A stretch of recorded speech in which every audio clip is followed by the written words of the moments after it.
you should be paying yourself first with the extremely valuable currency of carving time out for yourself. I think that yoga creates a space for you to slow down and to process in a safe way. Sort of, what am I feeling? What do I need? And allowing yourself to feel it. Hi, guys, and welcome back to the Thick Thighs Save Lives podcast. I'm Kelsey, and I have Brittani Harris on with us today as a very special guest, and I am super excited to dive in with you, Brittani, because before we started recording, we were getting into some great conversation. I'm like, we have to start up. So welcome. Thanks so much for having me. I didn't even realize we weren't recording. So, it just goes to show you how good conversation can be when you get like-minded folks in a space together. Yeah, 100%. So I'm super excited to let our listeners hear from you. Can you give a little bit about your background and how you got started in this space? Yeah. So my background sort of post undergrad was really social work focused. And so for the first half of my career, I did a year in AmeriCorps, working with street homeless individuals in the Roxbury area specifically, but really all throughout Boston. And that led me to eventually taking on the role of coordinating the third largest scattered site shelter program in Massachusetts. And so, really, my whole career has been, how do I help people? How do I give people the expertise to help themselves, and sort of set them up for success and believe in them? Because there's so much cool research out there on how just having one sort of supportive and full of belief person in your life can really change your course completely. Um, and so I was in that for quite a bit of time, but I realized I didn't really have space to focus on me. And the old adage of having to fill your cup before you can fill others, or putting on your own oxygen mask first. Like, it seems trite and it seems cliche, but it's incredibly true. And I think you realize how true it is when you're in that space and have a moment to breathe in it and think, like, oh my God, when was the last time I went to yoga, or I sat down and just existed in peaceful silence for a few minutes. So that eventually led me away from the social work space and into higher ed, which is where I am now. And that space that created for me gave me the time and the opportunity and the energy to be able to start 8 Yoga and to think about how to cultivate and create a intentional space full of like-minded folks who can really support and uplift, and be that person for one another. And if nothing else, to have the reminder that you are important and it's not selfish to want to take care of yourself. I think there's a big sort of martyr personality that gets perpetuated within social work, but also within any job. Um, and so thinking about, how do we change that narrative, and how do we take back our time and take control of it, and ultimately show others that that's how it leads to community care, is when you take care of yourself first. And so with that, and with the genuine hope that everyone who wants it can have access to yoga, um, no pay barriers, no fancy studio ego, 8 Yoga came to be. I absolutely love that. And my listeners, like, obviously, Kelsey, because, as soon as I kind of saw your information come across my desk, I was looking at it and, like, I was in social work for 10 years before CVG. And it's really something that we recognize as you're in it, and as you're a helper, and as you're someone who is there to help others. Um, that there is this burnout that's lingering over wanting to fill everyone's cup and wanting to be that support system for so many people, and how we really have to think about how we can care for ourselves during those times, and how that is not selfish, how that is extremely valuable to be able to see.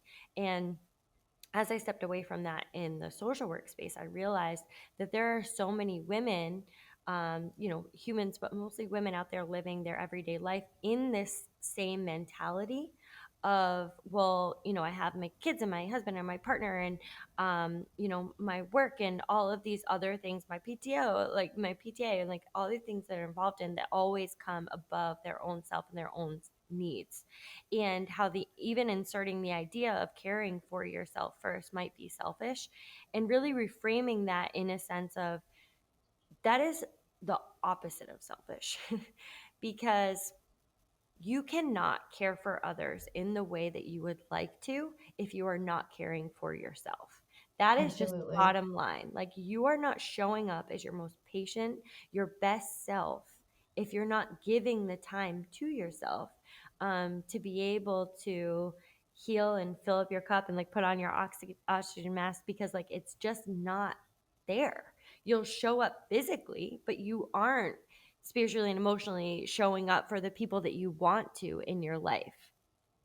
No, absolutely. I used to do trainings for the staff, so the case managers who would go out and do the direct service with folks experiencing all kinds of crises.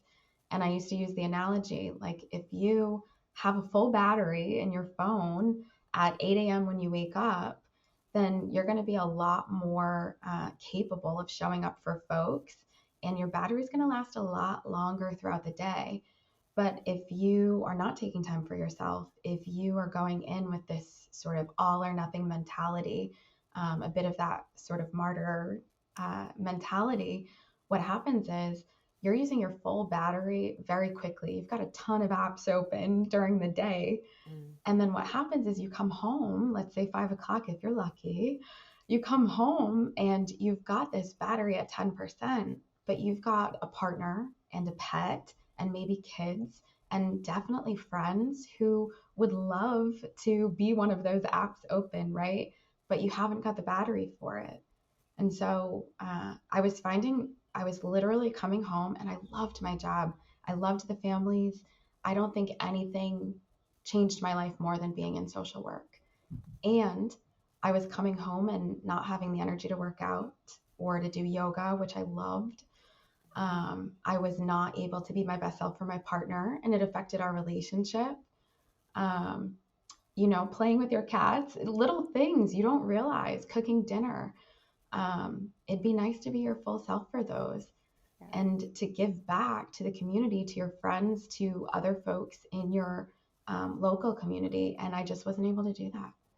Yeah. So it requires a massive shift, and it's Hmm. kind of terrifying to do these big shifts in life. Yeah. Um, but it's worth it. You always take what you learned from the last place or the last stage of your life, and hopefully you take the good with you into the next stage. And I think um, it better prepared me to show up in a really big way for my students at the university I work at, but also for our community at 8, because it did start during the pandemic. And we really did need community. And we had lost that in a really big way. So it was a great way to put my full self into showing up for others and creating space for others in a way that I hadn't been able to before. Yeah. Can you talk about eight yoga a little bit? What is eight yoga? And how did it started during the pandemic? How'd that get started? So it's actually kind of funny. I would have never started 8, but I have to give really big credit to one of my coworkers who, right when the pandemic started, she said, I have a group of friends. I really want to sort of create a community, an online community. I hadn't done any online yoga classes. I was somebody who very much couldn't work out at home, right? And I think a lot of us were. And she said, do this virtual yoga class for me and my friends. I think they'd really enjoy it. And so I had to sort of, step outside my comfort zone, and put on a class for them. And other friends started reaching out to me saying, like, whoa, how do I get the link to the class? How I miss yoga, I miss because I was teaching at a studio prior to this. So we were together every single day. If anybody who's been a part of a yoga studio knows, like, that's your community. Um, and I was really deeply missing that. And so I said, well, if I got outside of my comfort zone enough to do this for strangers who I didn't know, they were her friends, I could definitely get outside of my comfort zone to gather together my friends and the folks from the yoga studio who can't get together now, and we can do some classes.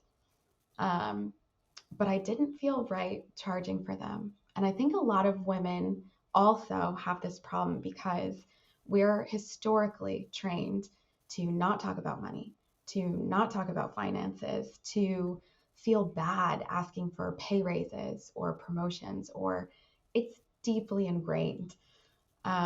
And so I said, well, I can't charge. Like, who would want to pay for a yoga class that I taught? Meanwhile, I had done that in studio for years. um, so I said, how can I do it in a way that feels authentic to me, but still values my time and effort? Because creating a yoga class or a fitness class, it is effort. Um, you're 100%. providing value for so many folks. So I said, well, let's do a pay what you can model because a lot of friends had lost their jobs.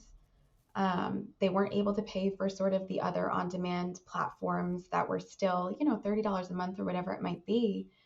Um, but I know that there are yoga studios out there. Black Swan Yoga in Austin, Texas, actually, big inspiration for me because they do pay what you can and they have physical locations. So it must work. Um, and a lot of folks, I think, were deeply rooted in this capitalism mentality of, if something's free, nobody's going to pay for it. Mm. But donations based yoga and pay what you can yoga sort of turns that on its head, and really challenges that narrative. And I did pay what you can for every class. I still do pay what you can for every class. And by and large, people pay what they can. And it's not, I'm lucky that it's not my full time career and I can offer this exclusively. Um, but it's still, it's nothing to scoff about. People know that they can show up in whatever financial situation they're in, whatever that month looks like for them, and they can take yoga. And there's no judgment. There's no, um, you know, you just don't have to think twice about it. And that's what I wanted.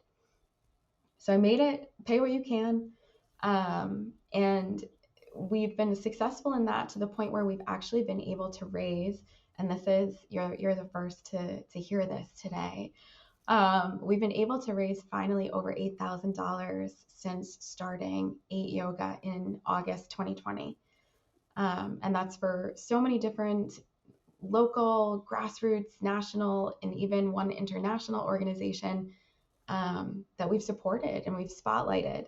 So that's sort of how I took this very capitalized Western yoga and sort of tried to tie it into a little bit of seva, which is selfless service. It's a really big tenet of a yogic path. I've tried to tie it in with that. I've tried to, as much as I can, make it accessible, make it inclusive, and I hope folks feel that way.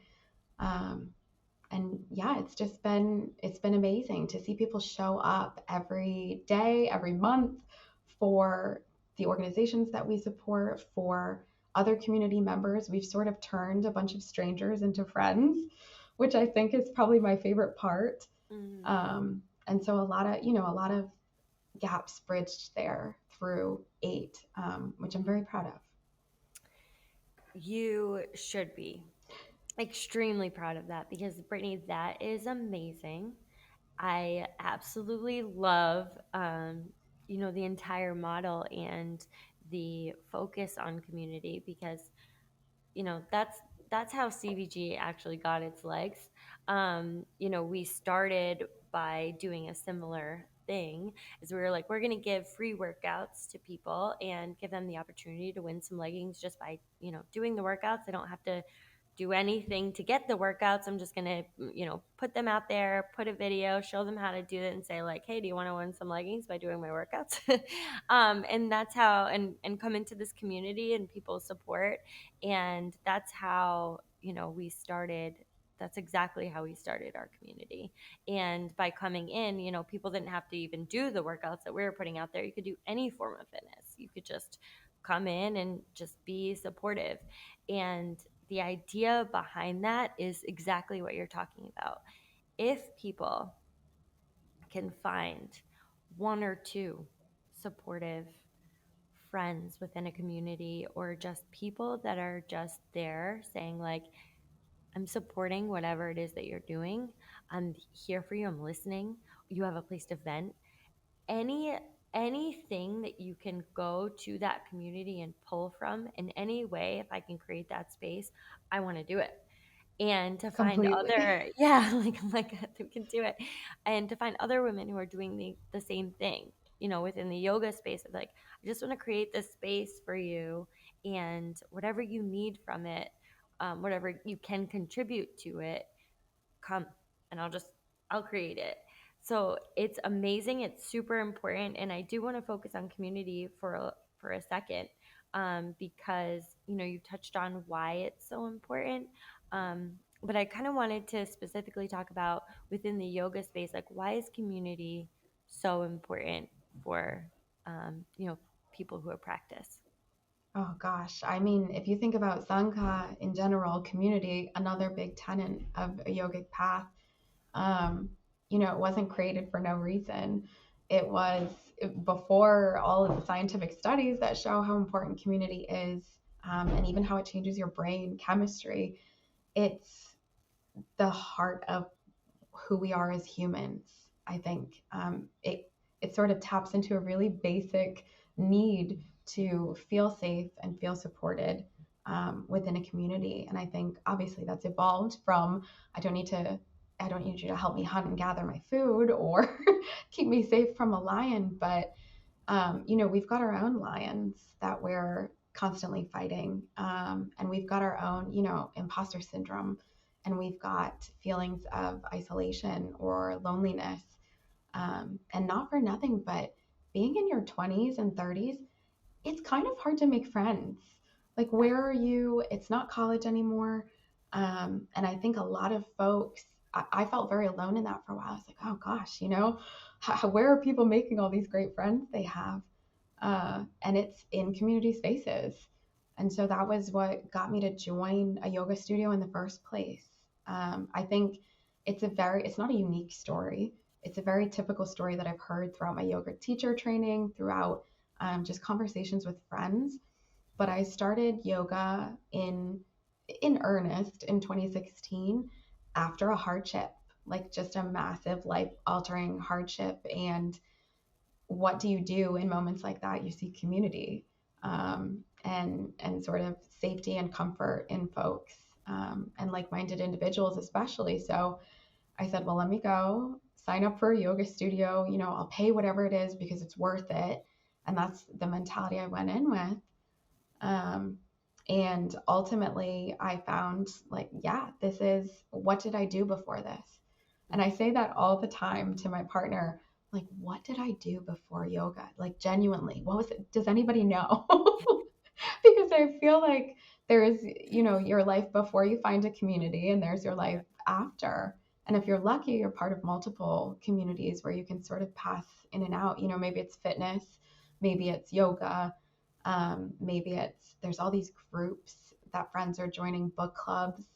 I think we see time and time again, millennials, Gen Z, we're desperately seeking community, um, because we get so much out of it.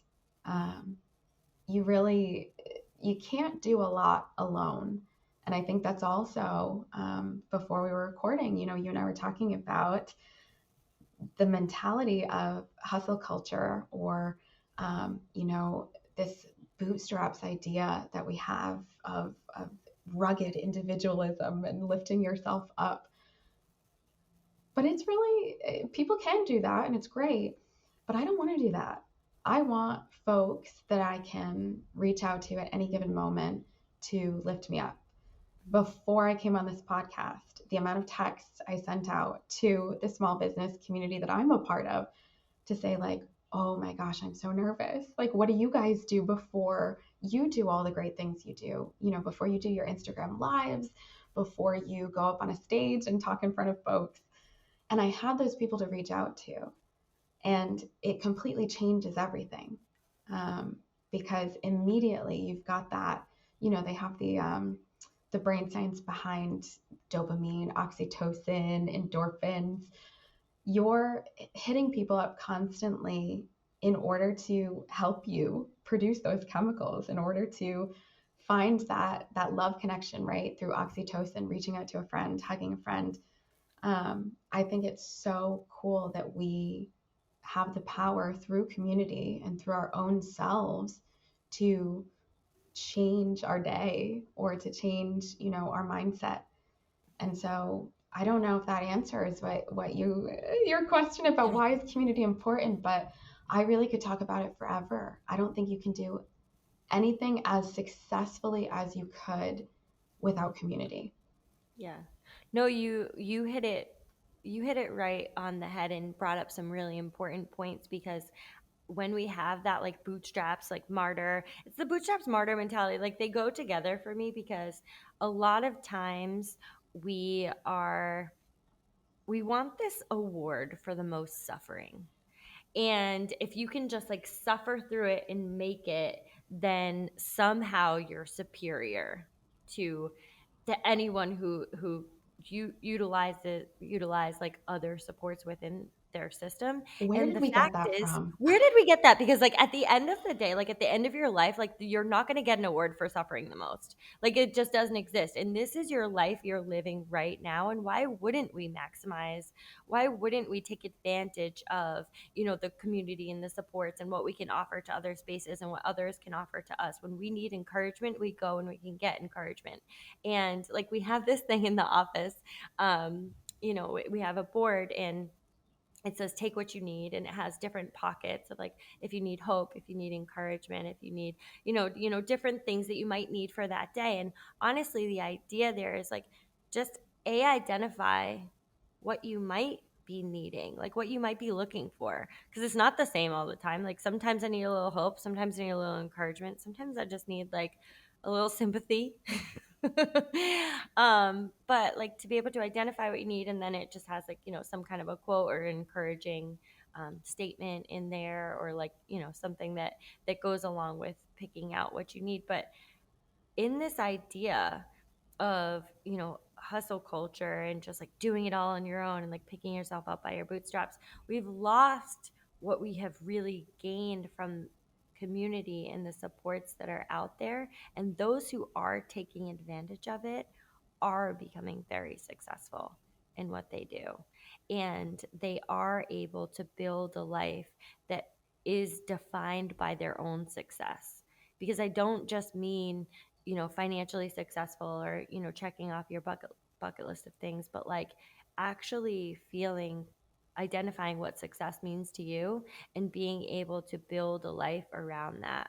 That you don't have to escape from the life that you have, the supports that you need, or that you are filling your own cup. Maybe you're taking care of your body, and whether that's yoga, workouts, or in my mind, both, because they're all so important. Yeah. But I do want to focus on like yoga specifically for a minute, just for some of our listeners who might not practice. Um, why is What are some of the benefits from yoga that you have seen? Oh my goodness. How much time do we have? I know. Just speaking even from personal experience, which I think is the easiest to pull from, as somebody with anxiety, yoga has helped me slow down. It's helped me carve out time for myself, which I probably would have seen as unproductive in the past. And I think we see that a lot. I don't have time to work out. I don't have time to do yoga. Um, but you should always, what is the saying? Pay yourself first. You should be paying yourself first with the extremely valuable currency of carving time out for yourself. And it, I think, is often touted as sort of, yoga is this really zen place to escape from your problems. But I think that that's something that we've got wrong over the years. I think that yoga creates a space for you to slow down and to process in a safe way. I don't go to my yoga mat to forget my problems. Um, I'm sure that it would be nice to sort of blank out for a while, right? But it's not going to help me deal with those problems once I get step off my mat. And so for me, it's a place where I can sort of hit the slow motion button, if you will, not pause, but slow motion to say, sort of, what am I feeling? What do I need? Right? To your point, what is it that I need right now? What am I even feeling? And allowing yourself to feel it, allowing yourself to non-judgmentally recognize thoughts that are passing in your mind, feelings that you have, places you're holding tension. For me, it's definitely always up here, right? Shoulders, low back. Your lower back holds a ton of fear in that space. If you think about when somebody scares you, it sort of tenses up right there. So your mat's a space, and yoga is a vessel, I suppose, to be able to unclench your jaw, to relax your eyebrows, to stop holding your shoulders up, to sort of just melt a little bit. And same with meditation. It doesn't have to be, there are folks who can't practice physical yoga. And that's, yoga is not just a physical practice. I think if you start diving into what yoga really is, the benefits are largely mindset based, I would argue. You don't have to be flexible to do yoga. You don't have to be physically able to do yoga. You've got this whole other set of yoga that I think folks forget about a lot. This whole other 8 limbs, which is where 8 yoga comes from. So these other 8 limbs of yoga involve sort of different moral disciplines, ethical disciplines. They, sort of golden rule type stuff, if you will, if you boil it down. It has to deal with how you're talking to yourself, your self-talk. Ahimsa, one of my favorites, non-violence, non-harm. You harm yourself with your words, right? You harm others with your words. There is all this extra rich, deep, complex history to yoga, that we often forget, or we forget to honor, um, especially here in the West, of course. So I think that yoga's benefits are reframing your mind, right? If we use a social work principle, I think yoga helps you reframe. Um, you could go to your mat and say, like, oh my God, my day is chaos. Everything sucks. I'll never be able to get done all the things I have on my to-do list. But the more that you're playing that narrative over in your head, the more you're going to believe it's true. If you have time and space to slow down, whether it's through sitting in meditation, whether it's through moving your body on your yoga mat, if you're able to, it gives you space to say, well, how would I actually tackle that? Do I really actually not have time? Do I really just need to ask for help or support? Do I need to take something off my plate? Is there something I'm holding on to that would probably be a lot better if I let go? Again, some of it sounds really trite, but I think that yoga helps you honor yourself. And as a result of honoring yourself, recognizing that you can recreate your life at any given time. You can recreate your day by pausing and breathing for a bit. Um, and it's not just sort of like fluff. There's like, you can't bring your body into the rest and digest state naturally. It doesn't really happen. You have to put in the effort to bring yourself into rest and digest. And the way you do that is through your nervous system. How do you affect your nervous system? You breathe, and you breathe really deeply and intentionally. You've got a really cool vagus nerve in the back of your neck there.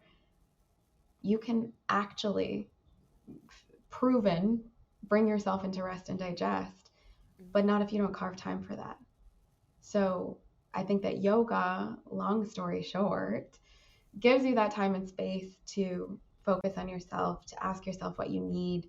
And I think it gives you permission to give that to yourself.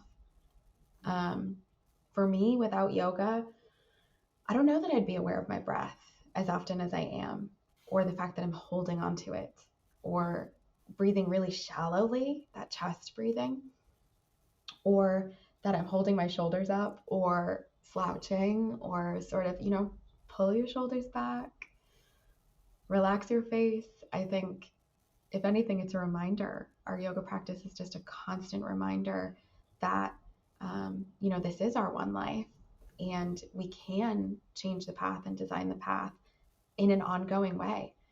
It takes iteration, a lot of iteration, but it's worth it. I I can't get enough of the entire thing because I think so initially when I thought about adding yoga into some of my, I don't want to say like workouts, but into my routine, I was like, this is really important. And then I had this like, you're not good at it at the back of my mind because I like to be good at the things that I do. And I'm like, Naturally. yeah. And I'm like, oh, you're not really flexible. And every time I would go, I would just be like, you're doing this wrong. Like, you are so, I'm a little high strung. I So think I we would all be, are at this point. yeah, yeah, which feels like it's actually more normal than than anything else. But I thought that was doing yoga wrong because I would be running, I wouldn't be like in a more relaxed, I'd be kind of like working through problems, or even when, you're in that like quiet, more like meditative state, I would be, drifting into like several different issues and being like, well, that's not what you're supposed to be doing here. But sometimes it's just it's reaffirming that like if you're going to work through something on your mat, if you're going to carve out that space and maybe that day is to work through something, that is okay and natural and normal and like a great space to do it because you don't have all of those distractions. You have your thoughts and how you feel and how you're moving. For some, if that's how you are practicing yoga, how you're moving through it, and you can focus on, your breath and whatever movement. For me, like I'm being told to do, I'm like, okay, I'm gonna work through that, and then I'm gonna kind of drift into some of the problems I want to solve. Um, but even just affirming that that's okay and that's appropriate and that is part, you're still doing yoga right, you know? Completely, completely. We hear that so often. Like, am I doing this pose right? Am I, and that everything is so subjective, Yeah. depending on the discipline of yoga, depending on what it is you're trying to get out of your practice or the pose. And I think so many people, to your point, think that meditation is like a blank, silent space. That is, I don't know that I want to be in a blank, silent space. I sort of want to have the intentional time to think through things, and to maybe over time affirm that that space is there for me, and that I don't need to think about things if I don't want to, right? But to chastise yourself every time your mind wanders, or every time, you're in a yoga class and you look in the mirror and you're like, oh Lord, like I should not have looked in the mirror after my 102-degree yoga class. Like, those things are natural. They don't make you a bad yogi. They make you human.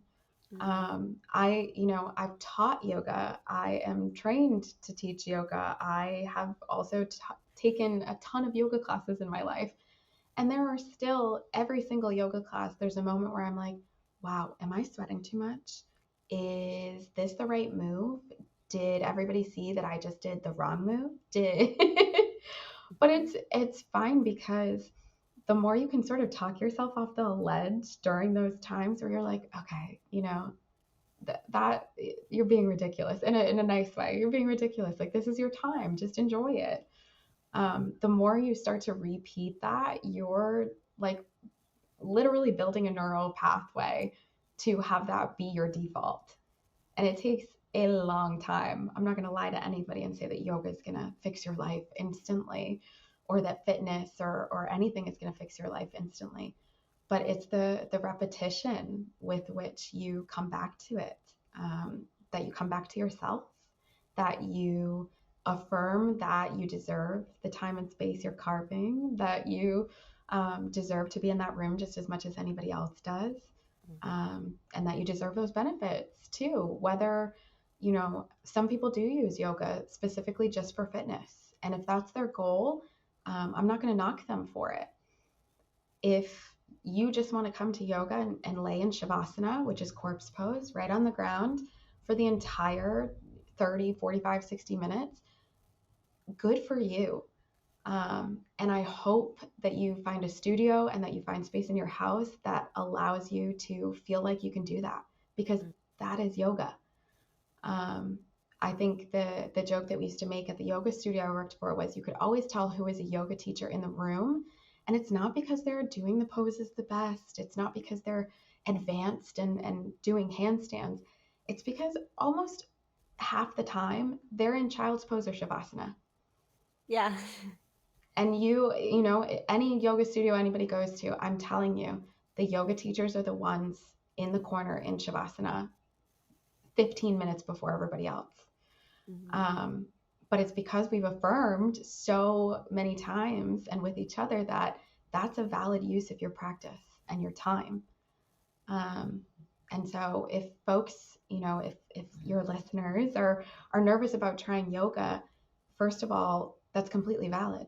I think there's a lot of yoga spaces that don't create space and a welcoming environment for folks. And much like when you go to therapy and maybe you don't vibe with a therapist the first time, you try again. Go to a different studio. Find one that is going to feel welcoming to you and where you feel like you can be your full self, even if it's in Shavasana for 60 minutes. And I promise you, it's out there. You've just gotta find it. You can find a good therapist and you can find a good yoga studio if you are willing to be vulnerable and to try. Yeah. And you'll find your people there. Mm-hmm. I love that you brought that up because it really it happens so many times that we try something and it doesn't feel right or it's not the right space. But there is good and bad, or I don't even say, well, like good and bad, because like it could be a great like yoga studio or a teacher, but it just doesn't vibe with you, and it could be a great therapist and it just doesn't vibe with you, and that's that's fine. That's all fine. But you can find a spot that is for you and welcoming and that fits your vibe. And the another thing that you brought up there was just the neural pathways, and I wanted to talk about that for a little bit because um, so many times we think even Brittany, like looking at someone like you and you think like she's just so calm, she's just so in touch with her breath, and she's so well spoken, and she just is just like such a kind human, and like some of us are just like, I just don't have that within me. But all of these things are so practiced, and they're not just you're born with it or you're not. And I get this with motivation a lot. Kelsey, like, you're just so motivated. It's like, no, I am very practiced in how I would like to spend my time, or how I'm thoughtful about a task that I'm doing, or carving out time for myself where I fill my cup again, so that when I wake up the next morning, like I feel ready and energized, and I feel like I have the ability to give to people around me, or I have the ability to, invest in a new idea, or, give to my community. And, you really talked about a lot of these, baseline practices are things that you're working on a daily basis.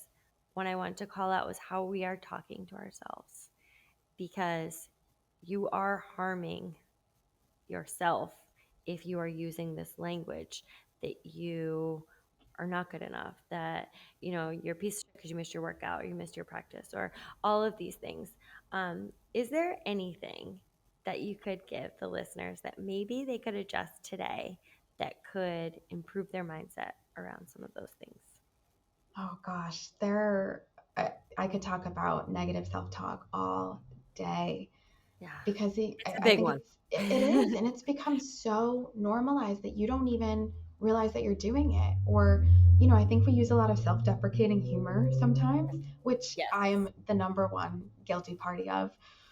But I think that the more that people call you out on it, and the more that, again, it goes back to community, the better. Surround yourself with people who are going to tell you, like, you're We're not acting wild. talking to ourselves like that. Exactly. Yeah. You are.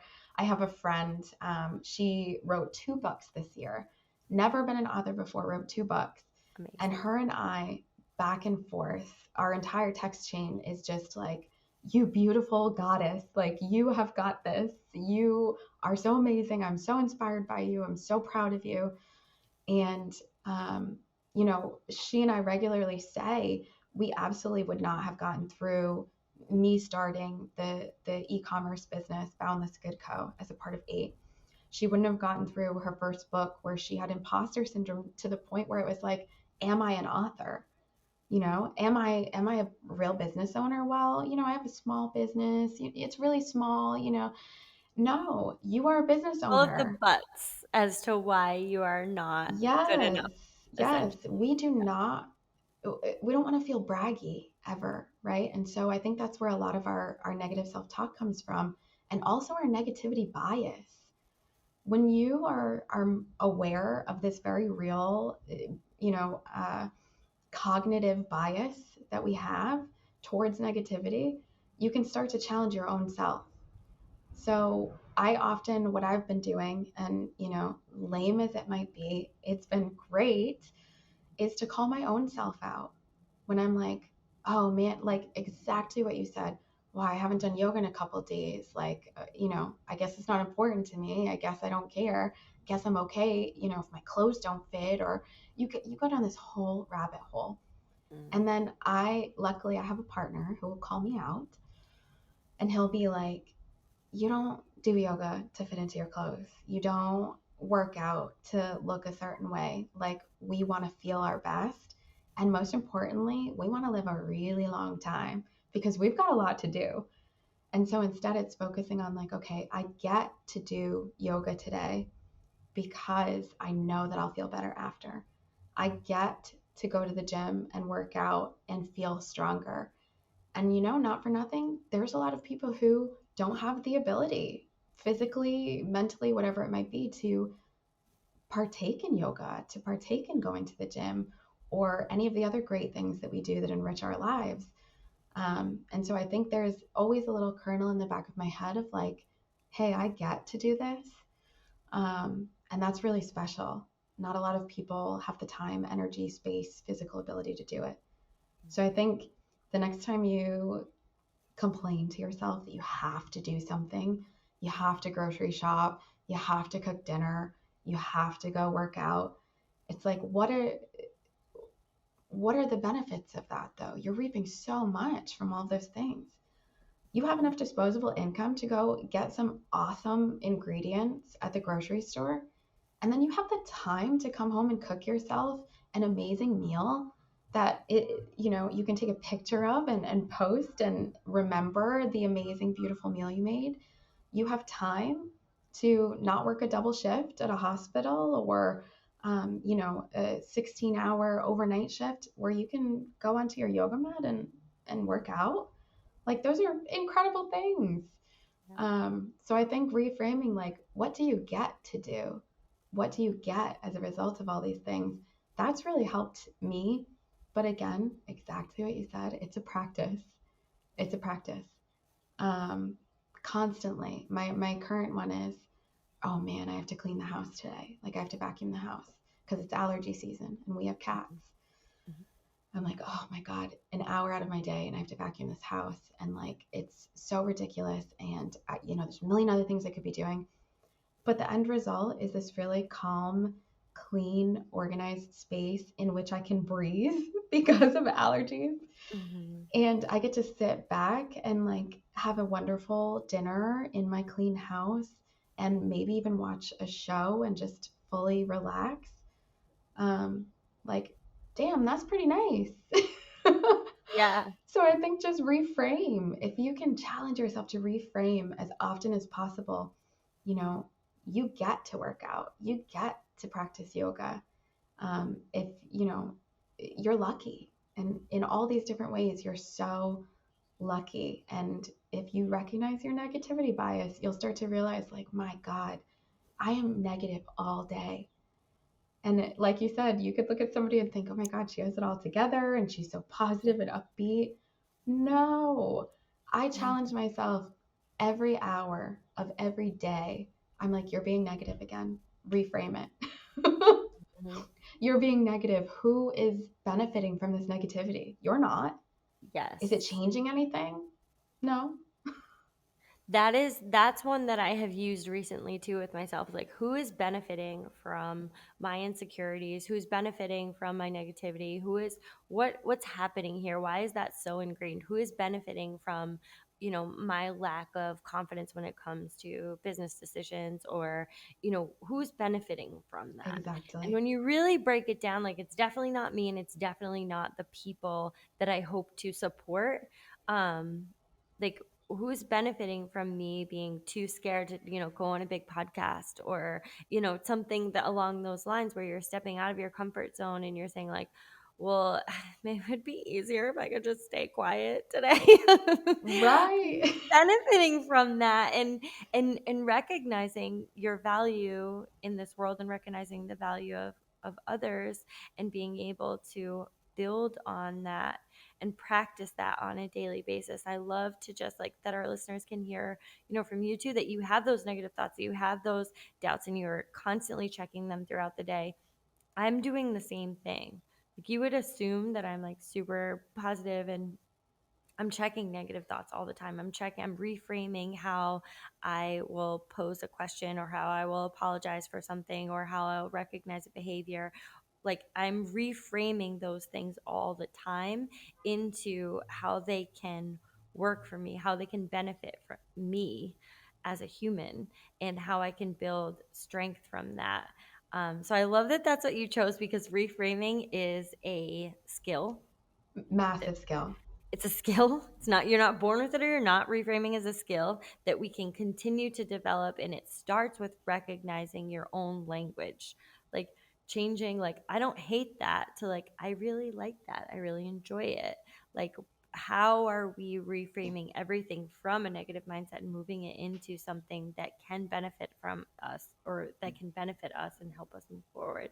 Brittany, you are Absolutely. doing amazing work, like, so amazing. I honestly just, I love to bring women on that have such a, strong mindset in their values of what they're bringing into these spaces. And you're changing women's lives, or changing humans' lives all the time, with just, like, sharing this experience and sharing the valuable things that you have to say. I know you're already doing it, but, like, please keep doing it. Please keep sharing. Please keep putting yourself out there and being so brave, because it is so hard to start new things, to put yourself out there, to even, sit down and, like, have a conversation about it. And for me, I'm always like, I'm not worried. I'm so worried I'm going to say something so dumb. And Honestly. like from the start of the podcast, I was like, who gave me a microphone? Like, and if I didn't have people in my corner literally being like, we're putting out this episode, and I would be like, no, let me just record it one more time, because, like, I know I can say it better. And they're like, no, Kelsey, like, ready and fire. Like, we have to put, like, let's, like, start it. Like, I believe in you, and Yes. having those people in your corner that will gas you up, that you can, text your friend, and you can see all of these messages back and forth of being like, you are a goddess. I have that with one of my friends. I'm like, you are an absolute goddess of a human. You deserve nothing but the best. Hold your Yes. boundaries. Like, it's just like, it's like this insane exchange. But when you start putting that out into the world, it won't happen with everyone, but when you start putting that out into the world, you will start receiving that back. And most people are just scared. They have it. I believe they have it, to start putting it out there and to Yes. encourage the people around them, because, like, our mindset is in this weird, like, pie formula. Like, there's only so much, like, confidence and encouragement and, like entrepreneurship or whatever to go around, that like if someone else's success is taking away from yours, success around you is absolutely not taking away from your own. Absolutely. Like all we can do is like continue to fan those flames around you, and you will benefit from that as well. Like you will benefit from, having those exchanges with your friend and me. Like, you are an author. You are amazing. Like all that you're putting out there is incredible. And I can't wait for other people to hear from it. Like you'll benefit Yes. from that as well. And imagine if we said that to ourselves. It's Yes. amazing we have these folks in our lives, but hopefully you start to believe it, right? You have to internalize it, you have to believe it. And I love what you said, and I really want to echo it. If it's like the one thing people take away from this, just do the thing. Just go to the yoga studio, sign up for a class, just start the business. You have the expertise to do it. Just begin the workout or the lifestyle change that you want. Just do it. Try something new. Allow yourself to be vulnerable. Allow yourself to fail, because you hit on something earlier that really has stuck with me this entire time we've been talking, and it's that success is ultimately defined by you. It's not defined by anybody else. If showing up to your yoga mat once a week is success to you, you're successful. Mhm. If once a week you're able to reframe one negative thought into a more positive or neutral thought, Yeah.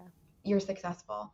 We have to change our definition of success. We have to allow for all these other definitions to come out there. And we, as a result, can start changing so many of these narratives that yoga is only for specific people, that there's only so much entrepreneurship to go around, right? No, if you have the ability, start the business. I'm sure your idea is amazing. And if nobody's told you that, we're telling you here, your idea is amazing. Start the business. If no one's told you that, we're telling you right now. Right here, right now. I want to see how many LLCs come out of this podcast. I love it. Brittany, where can our listeners hear more from you? Where can they find you? So you're welcome. Anybody on planet Earth is welcome to any of our virtual yoga classes. Our website, 8yogacommunity.com, is where you can sign up for those. We do some outdoor classes here in the Boston area if anybody is local. We have community picnics. We do events like the Walk for Hunger together. So we've got some community building type events woven in there. Um, and you can find us at Boundless Good Co. too, if you're looking for candles, if you're looking for other goods to sort of complement your yogic practice, or if you don't vibe with yoga, which is fine, then maybe that's a way for you to support some of the amazing orgs that we are spotlighting every month too. I love that. I also had on my list candles, because I realized that you had candles, and I like looked down and someone, like a couple of the reviews came out and they were like, "This is so amazing! Like they smell so amazing." I felt like I was in the studio, and I realized that you did that. It started during the pandemic to kind of give people the feel that they were coming into a studio. So I'm going to get some because I am obsessed with candles. Like I'm going to get some right after this. I So fully I believe in did. the power of candles. I do. I literally was just saying this because I was like, sometimes like I walk into like my room in my house, I'm like, okay, just light all of the candles because like I had a terrible day and we have to like just we got to start over Yes, it's a in here. ritual. It's a Yes. ritual. Yeah. I'm like, I gotta reset, like light all the candles. It's become a joke with my partner. Like he's like, what is happening right now? And he's like, oh, that kind of day, light the candles. But if you found your thing, and for a lot of us it's candles, if you found your thing where your mind associates like, hey, if I light this candle, I have a moment to sit and relax and Yeah. exist. That's exactly what I want. Exactly that. That's what I'm searching for. So definitely, guys, check out Brittany. Head over to her website, check that stuff out, and any of the community events. We'll attach it in the show notes just for an easy find. But I can't wait for them to hear from more from you. And thank you so much for coming on. Yeah, thanks so much for having me.